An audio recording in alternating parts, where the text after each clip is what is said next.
काली नजर। माँ, माँ। अरे क्या माँ माँ कर रहा है? बकरी का बच्चा है क्या? अरे माँ, मजाक छोड़ो। मुझे फाइनली वो मेन चौराहे वाली दुकान मिल गई है। अब देखना, आपका बेटा दुगनी स्पीड से पैसा कमाएगा। ओफो, ये क्या? मेरी ऑनलाइन मेकअप क्लास चल रही है। इतनी जोर से क्यों बोल रहे हो आप दोनों?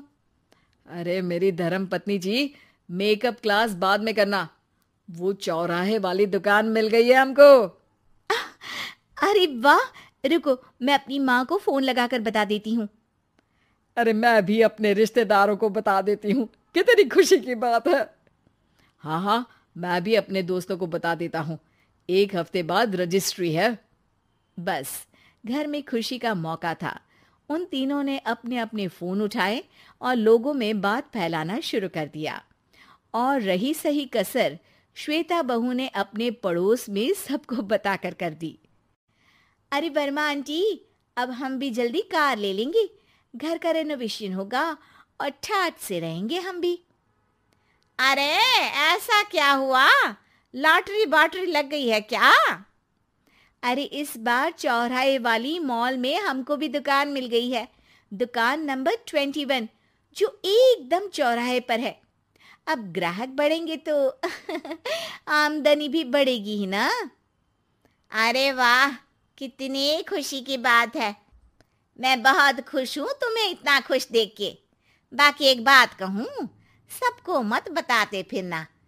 किसी की नजर लग जाएगी तो खुशी की खबर वापस लौट जाएगी। हैं? ऐसे थोड़ी ना होता है। अब डरा रही हो। अरे सही कह रही हूँ। काली नजर कहते हैं इस चीज को, जब आप किसी को कुछ बताओ और वो काम बिगड़ जाए। अरे लेकिन मैं तो। तुमने सबको बता दिया ना? हाँ, फोन लगा लगा के।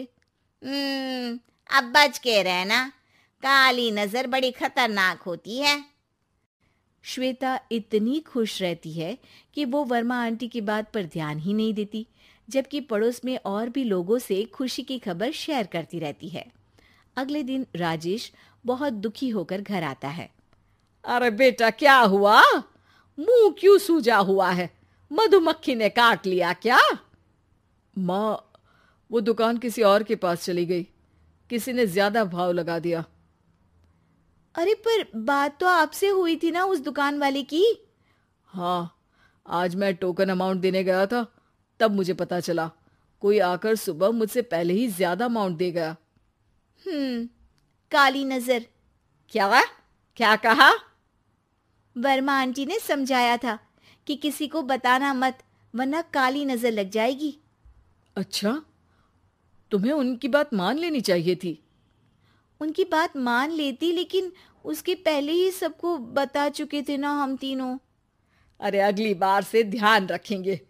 कोई भी नई चीज होगी तो किसी को नहीं बताएंगे। तीनों कुछ दिन ऐसे ही रहते हैं, पर एक दिन श्वेता को एक मेल आता है। राजेश, मेरा ऑनलाइन मेकअप कोर्स कंप्लीट हो गया। अब मैं खुद का पार्लर खोल सकती हूँ। अरे वाह, अपने मोहल्ले में ही खोलते हैं। ये जो घर के सामने दुकान है ना, वहीं। हाँ, यहाँ सस्ती भी मिल जाएगी। अगले दिन श्वेता वर्मा आंटी के पास जाती है, मिठाई का डब्बा लेकर। अरे आओ आओ, कैसे आना हुआ? जोर से नहीं बोलूंगी। वो सामने वाली दुकान है ना, वहां मैं अपनी पार्लर की दुकान खोलने वाली हूँ। उसकी मिठाई है। अरे वाह, बहुत बधाई हो तुमको। हाँ, मैं कमाने लगूंगी तो राजेश पर पूरे घर का बोझ नहीं रहेगा ना आंटी जी। ये तो है। पर ये बता कि तूने ये बात किसी और को तो नहीं बताई ना? अरे नहीं नहीं, पिछली बार गलती कर दी थी। काली नजर लगी किसी की और राजेश के हाथ से वो दुकान चली गई थी। सबको मत बताना। चलो मैं चलती हूँ, कल दुकान की बात करने भी तो जाना है। अगले दिन श्वेता दुकान के लिए मालिक से बात करने जाती है। अरे लेकिन दुकान तो हम कल रात को ही किसी को दे चुके हैं। कल ही? हाँ, कल ही। 2 दिन बाद कोई यहाँ पार्लर भी खोल लेगा। अब कहीं और दुकान देख लीजिए। अरे पर हमको भी तो पार्लर ही खोलना था। हाँ भाई, एक ही दुकान है, आधी आधी तो नहीं दे सकता ना मैं। राजेश और श्वेता घर पर हताश होकर आ जाते हैं। इस बार तो किसी को बताया भी नहीं था, अब किसकी काली नजर लग सकती है। सुनो, तुमने माँ को बताया था क्या? अरे कैसी बात कर रही हो, माँ की नजर थोड़ी ना लगेगी। पक्का तुमने किसी को नहीं बताया था ना? सिर्फ वर्मा आंटी को बताया था, उन्होंने ही मुझे किसी को नहीं बताने को कहा। अरे यार, तुम भी सही हो, मेरी माँ को नहीं बताने को कह रही हो, पर वर्मा आंटी को बताना तुम्हें जरूरी लगा।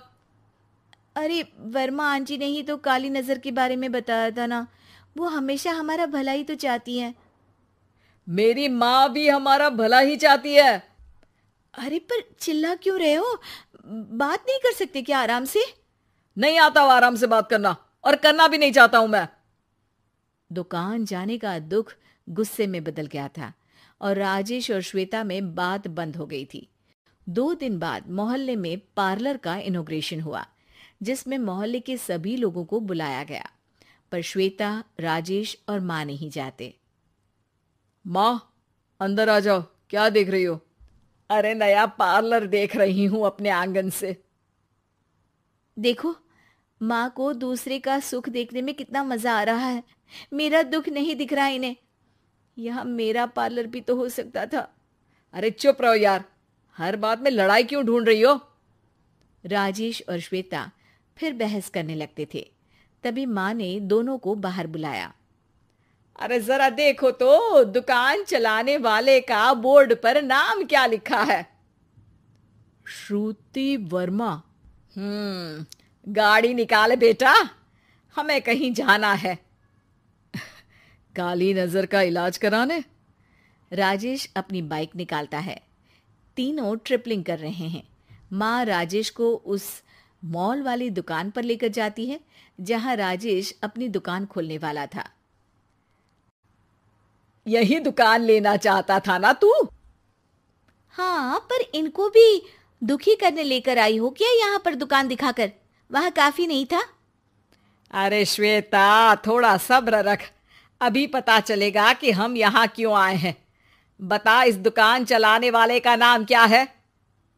अनुपम वर्मा। कुछ समझ में आया? वो दुकान वाली श्रुति वर्मा, ये दुकान वाला अनुपम वर्मा, और हमारे पड़ोस में हमने उस दुकानों के बारे में बताया किसको था? अब वर्मा आंटी को। मतलब वर्मा आंटी ही हमारा काम बिगाड़ रही है? नहीं नहीं, ऐसा नहीं हो सकता, ये बस इत्तेफाक है। श्वेता को समझ में आ जाता है कि वर्मा आंटी की ही नजर काली नजर है। अब क्या करना है? कोई भी खुशी की खबर हो तो काली नजर से बचना है, यानी वर्मा आंटी से बचना है। अरे पर मुझे ये समझ में नहीं आया कि वो हमारे साथ ऐसा क्यों करेंगी। अरे बेटा, एक सीख है, दूर के आदमी को आपकी तरक्की से कम परेशानी होगी, पड़ोसी को ज्यादा।